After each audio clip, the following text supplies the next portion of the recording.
everyone, thanks for joining us on Chicago Tonight. I'm Paris Schutz. Brandis Friedman is on assignment. Here's what we're looking at. You have politicians putting woke ideology ahead of public safety. Florida Governor Ron DeSantis visits Illinois. We still have a ways to go. I believe that our continued progress portends for good things to come. The CTA's reliance on overtime increased in 2022 as the agency continues to lose bus operators. Former President Jimmy Carter has chosen to live out his life in hospice care, what that means.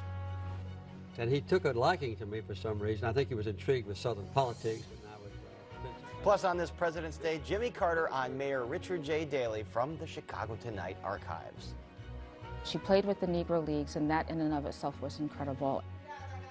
And the story of the first woman to hit a home run in baseball's Negro Leagues takes center stage in a new show. And now to some of today's top stories. President Joe Biden makes an unannounced visit to Ukraine's capital, Kyiv, visiting with Ukrainian President Volodymyr Zelensky. This visit comes days before the one-year anniversary of Russia's invasion of Ukraine. 1 year later, Kyiv stands, and Ukraine stands. Democracy stands.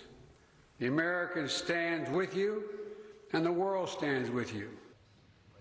During the visit, Biden announced an additional $500 million in U.S. assistance as Zelensky continues to pressure the West to send long-range weapons. Early voting sites in 39 wards were late to open this morning because Chicago election officials had to reprogram some of the early voting machines. Late last week, well after ballots were printed, the Illinois Appellate Court ordered the name of Sean Walker back on the ballot for the 28th Ward aldermanic race, running against incumbent Jason Irvin. Since Chicago voters can cast early ballots at any polling place across the city, the Board of Elections had to reprogram all machines to reflect this change. Voters in that ward will also receive new vote-by-mail ballots. The Board of Elections is scheduled to meet on this issue tomorrow. And Mayor Lightfoot took advantage of early voting today. Here she is with wife Amy Eshelman and daughter Vivian, voting early at an early vote location at Northeastern Illinois University. Later, the mayor took the opportunity to call out one of her opponents, former CPS CEO Paul Vallis, accusing him of, quote, dog whistle politics. And take our city back, meaning what? To what time? And take our city back from whom? I think those are important considerations that the voters need to be thinking about. The Vallis campaign responded in a statement, quote, 4 years of failure are catching up to Lori Lightfoot, and she's desperately lashing out in every direction to cling to a spot in the runoff, even going as far as to suppress the vote if it helps her politically. And if you're headed to the polls for early voting, or if you're waiting till Election Day, go visit our WTTW News Voter Guide, which offers candidate profiles and responses to localized candidate questionnaires, and of course links to our ongoing political coverage. It's all at WTTW.com/voterguide. A group of the city's youth are getting ready to host their own mayoral town hall. The group Good Kids Mad City met with the media outside City Hall today to preview their event, which takes place Wednesday evening at Northwestern University Law School. Good Kids Mad City member Miracle Boyd spoke. Boyd was hit by a police officer in 2020. That officer later resigned. At the top of the group's agenda, Boyd said, was redirecting resources that go to the police toward more community and mental health programs. But the real truth is that police do not keep our community safe. We keep our community safe, because any time a police comes into a situation, they become an antagonist, and they do not cause any remedy to the situation at hand. They put further people in a crisis. The group says 5 candidates right now have committed to participating in their forum. Coming up, Florida Governor Ron DeSantis visits suburban Elmhurst. Amanda Vinicky was there and joins us with details right after this. Chicago Tonight is made possible in part by Alexandra and John Nichols, the Jim and Kay Mabey family, the Polk Brothers Foundation, and the support of these donors.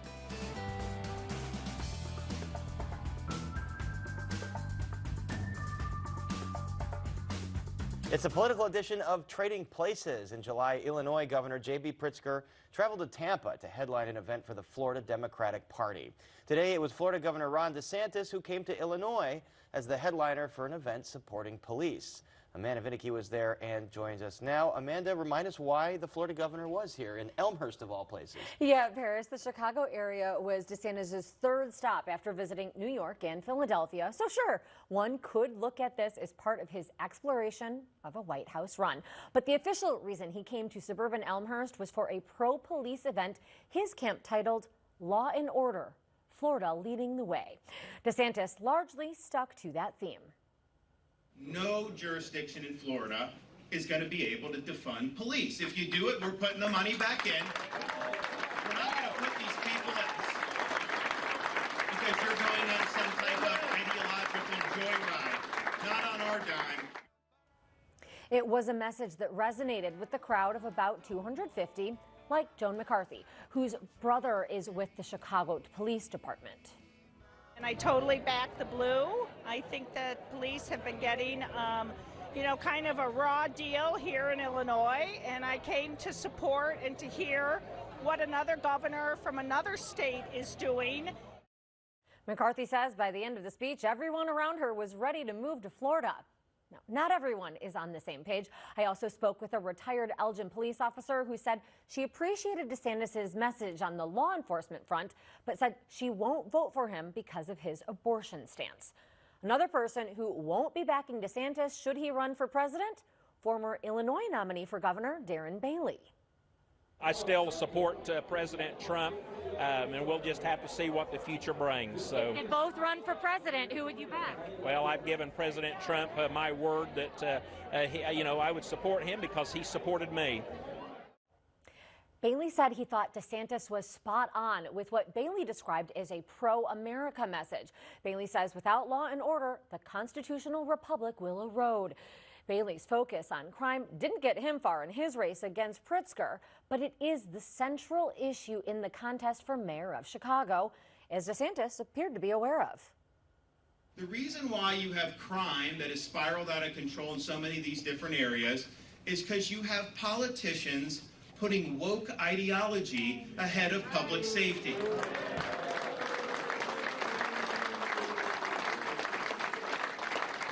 And you see it now. I know in Chicago you have all these candidates. They're all trying to outwoke each other. The left of the left is where they run. And then they end up running on these platforms that destroy the communities they're elected to represent. Candidates for Chicago mayor denounced DeSantis' visit, including Paul Vallis, despite his accepting the Chicago Fraternal Order of Police endorsement. Chicago FOP President John Catanzara was not there. He says he was out of town for a seminar. Now, folks outside the Elmhurst Knights of Columbus Hall, they were energized too.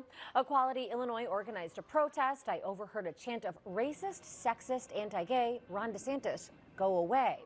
And then local residents gathered at a coffee shop downtown. Organizers with the Elmhurst Pride Collective said they purposely held their event away from the DeSantis one so as to not draw more attention to him and his policies. When somebody comes to town and brings hate and division, I think it's really important to stand up in whatever way feels comfortable for you. So I know that there are people outside the event hall right now getting ready to protest, and that's how they want to show their displeasure with his visit. For us, it was really important to create a counter event where people could have a safe place to go. So this event for us is spreading love, and we feel that Elmhurst is a place that really supports and loves the LGBT community, and we want to make sure that people know that. More than anything, it's about the children, right? A lot of his policies that are going on right now in Florida, they're literally a danger to the children down there, the LGBTQ youth. DeSantis' visit may have gotten a lot of attention, including from big names, including Governor Pritzker, who last week denounced DeSantis and what he stands for. But the visit was brief. I'm told, Paris, that as soon as the speech was over, DeSantis was headed back home for the Sunshine State. Pretty whirlwind trip. Amanda, thanks very much. Thank you. And up next, checking on the CTA following reports of a major staff shortage. Nick Blumberg with that story right after this.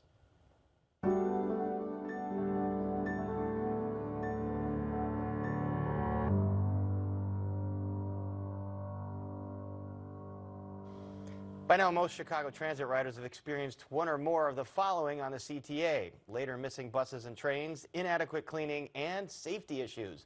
One major contributing factor to all this is a huge staffing gap that the CTA has been working to address. As WTTW News reported in December, that shortfall in bus and train operators has led to the CTA to increasingly rely on overtime. Chicago Tonight's Nick Blumberg has been following this issue and joins us now. Nick, what's new with this? Well, Paris, that staffing shortfall that you mentioned, it's really significant. The CTA says it has 600 open bus operator positions. With resignations and retirements taking a toll on the agency's workforce, the CTA has increasingly relied on overtime to keep buses and trains running. Records obtained by WTTW News show that nearly 15% of bus and train operators were paid for average work weeks of 50 hours or more last year. That's an uptick from the previous recent high in 2021 of 13.6%. CTA's workforce of operators continued to dwindle as well last year, with 4,399 staffers filling those positions in 2022, compared with 4,580 in 2021. Now, of those employees, 27 were paid for average weeks of 80 hours or more. 3 of them were paid out for average weeks of more than 100 hours. Again, that's the average hours for just 1 week. We should note we're saying paid because the CTA's numbers include paid time off and breaks. Now, when we covered this issue last year, doctors told WTTW News those long hours can potentially have serious effects on the ability of bus and train operators to do their jobs safely. Just another issue facing a transit agency that's been under fire in recent months. Nick, for so long, the president of the CTA, Dorval Carter, has said, yes, they're working on the hiring issues, and yet we still have these problems. What are they saying about this overtime now? Well, the agency has touted the many workplace rules and policies and procedures that they have in place aimed at keeping operators and passengers safe. CTA says that's helped ensure the CTA's safety record is in line with its peers around the U.S. CTA has also been working hard to recruit and train new operators. In a statement, a CTA spokesperson says the workforce shortage we are facing is a national issue. As such, we anticipated seeing a slight increase in operators earning overtime pay in 2022. We are now competing with numerous other industries for qualified candidates to fill positions that require commercial driver's licenses. As such, we've taken numerous and extraordinary steps to remain competitive in the marketplace. Now, at the CTA's Board of Directors meeting earlier this month, President Dorval Carter said a January job fair was the agency's best attended in recent years. We are not out of the woods by any stretch of the imagination, and we continue to deal with the daily challenges that any transit system faces as we continue to dig our way out of the impact of this pandemic. But I am pleased with the progress that we're making. The CTA says its goal for this year is to hire 700 new bus operators. According to its most recent update, they've hired 88 so far. We've got all the details about this story on our website. All right, so they still got a long way to go. They sure do. All right, Nick, thanks very much. Thank you. And up next, amid President Jimmy Carter's decision to enter hospice care, a look at what that means for him and everyday Americans. So please stay with us.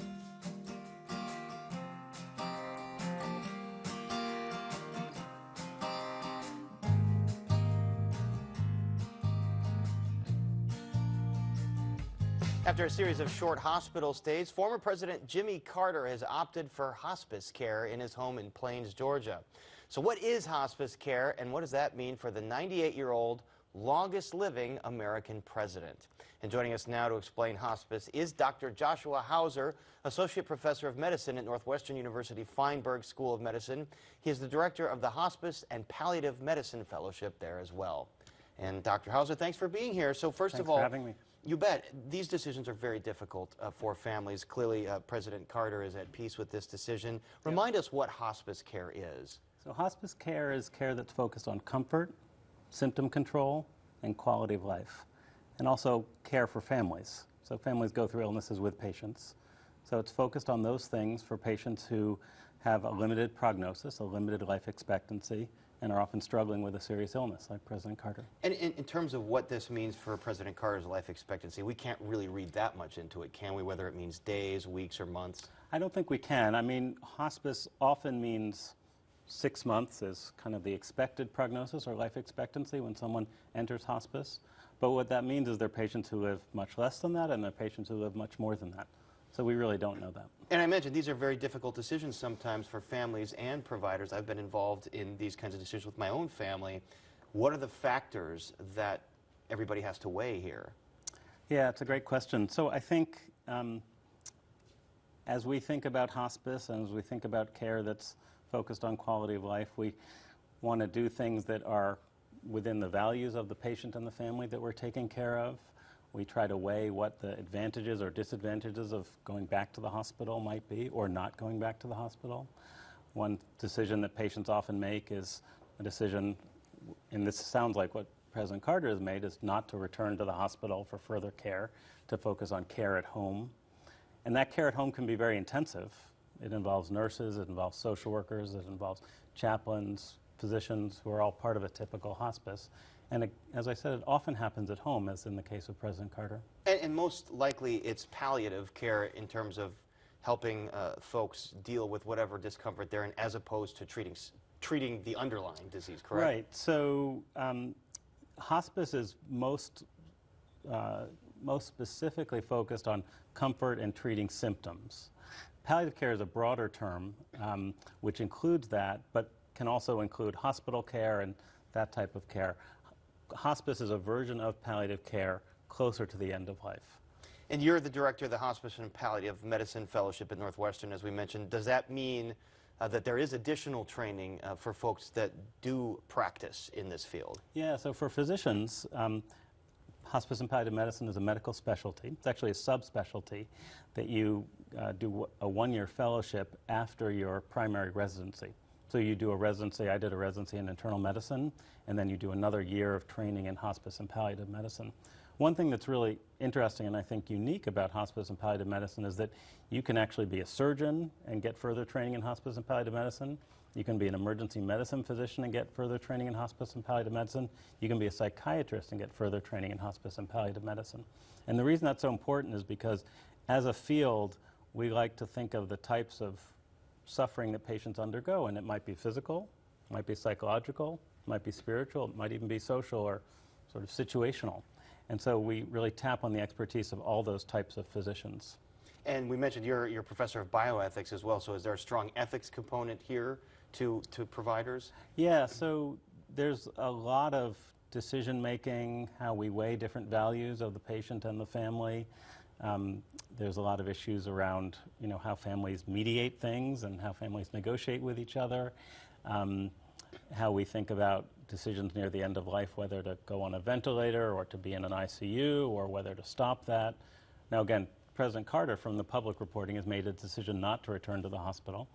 But when there's someone in the hospital who's receiving palliative or comfort-focused care, there might be decisions made to stop certain life-sustaining treatments or not start certain life-sustaining treatments, which do fall under the category of bioethics and ethical decision-making. Here's a difficult decision. One I remember facing, and one I'm sure that lots of folks face, is when someone announces they're going into hospice, it's the signal to a lot of people, well, I better go visit this person. Yeah.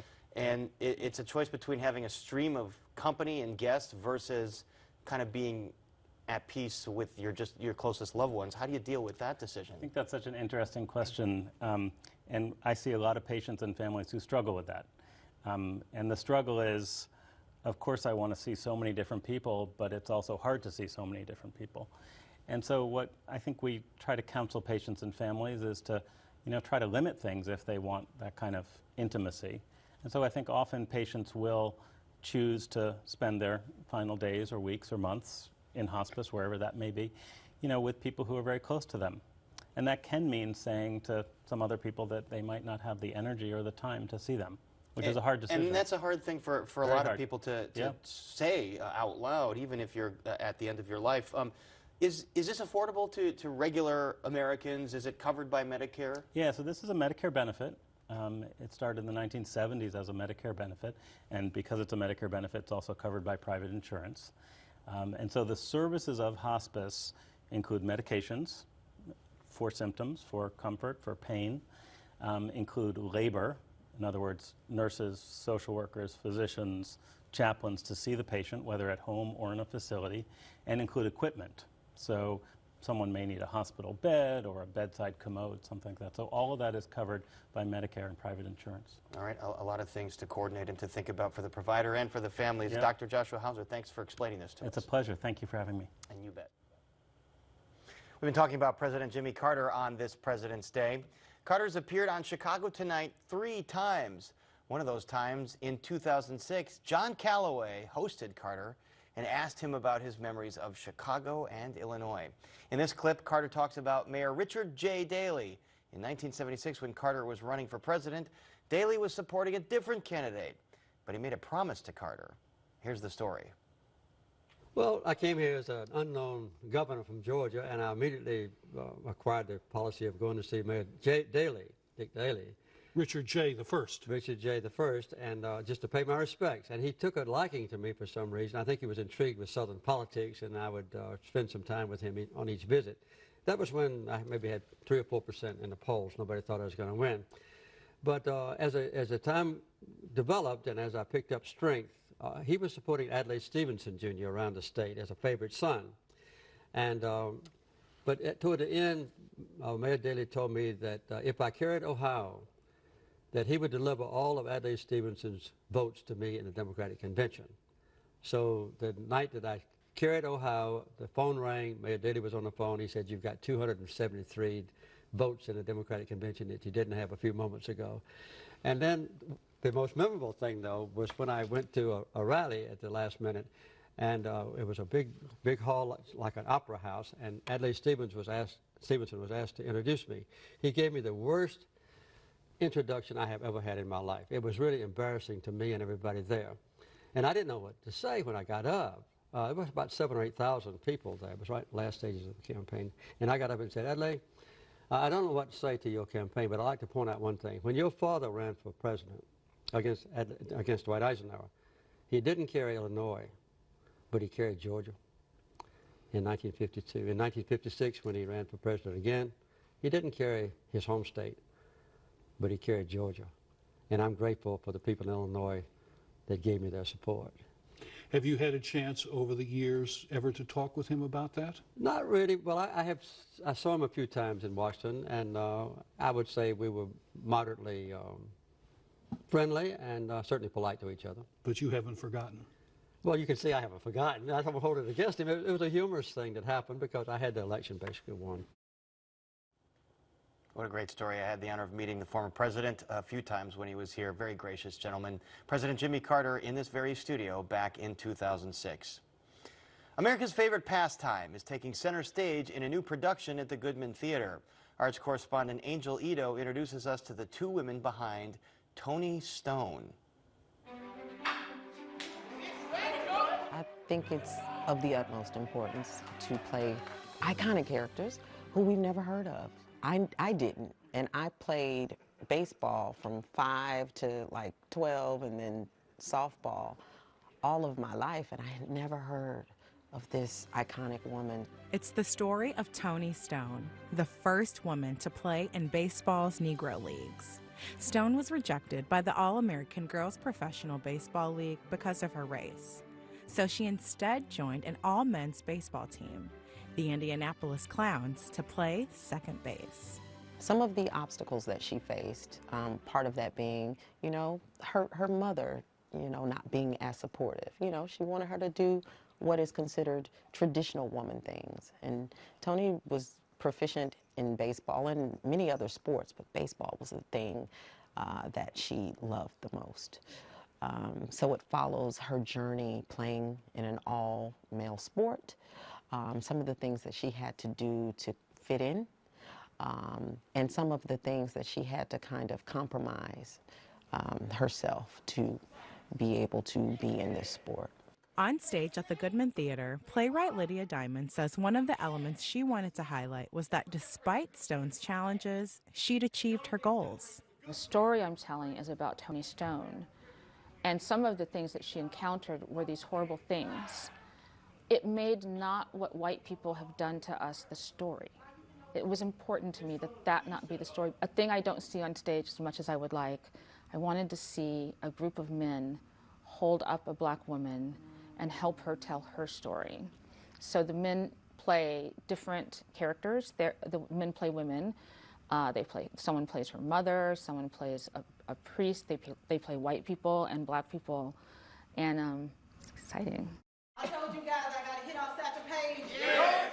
I wanted to see Tony Stone on the stage by herself the way she would be, because it is compelling to me, the idea of a woman pushing her way into this world that didn't necessarily even want her, being so successful, and that's part of the story of her story. Set in the 1950s, the story aims to celebrate Stone's home runs despite the racist and sexist barriers. Tracy Bonner, who plays Stone, says it's a celebration of who she is, not necessarily what she did. You can do anything, and she says it in the play. You can do anything if you work real hard, right? If you believe in yourself, and if you fight for what you believe in and who you think you are and who you want to be, I think that is the biggest takeaway. Always fight for who you are, and know that you are enough. For Chicago Tonight, I'm Angel Ito. You can see Tony Stone at the Goodman Theater through February 26th. And that is our show for this Monday night. For all of us here at Chicago Tonight, I'm Paris Schutz. Thanks for watching. Have a great evening.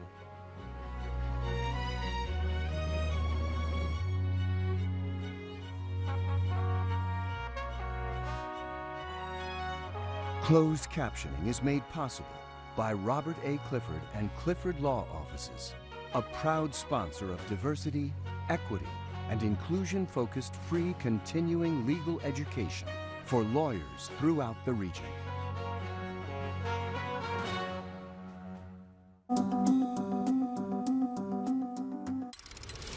What does it take to be a wild dog in our modern world? Dedicated people are going to extraordinary lengths to find out. It's time to get closer than ever before to dogs in the wild. Wednesday at 7 on WTTW. The James Webb Space Telescope. Think about it as a telescope that enables us to see the hidden universe. Its mission is only beginning. Is there an Earth 2.0 out there? New eye on the universe on Nova. Wednesday at 8 on WTTW. I've been incarcerated 24 years. I'll be happy when I finally walk out the gate. The stigma of who you were never leaves. There's an X for employers getting housing. Why are you going to deny a person basic civil rights for making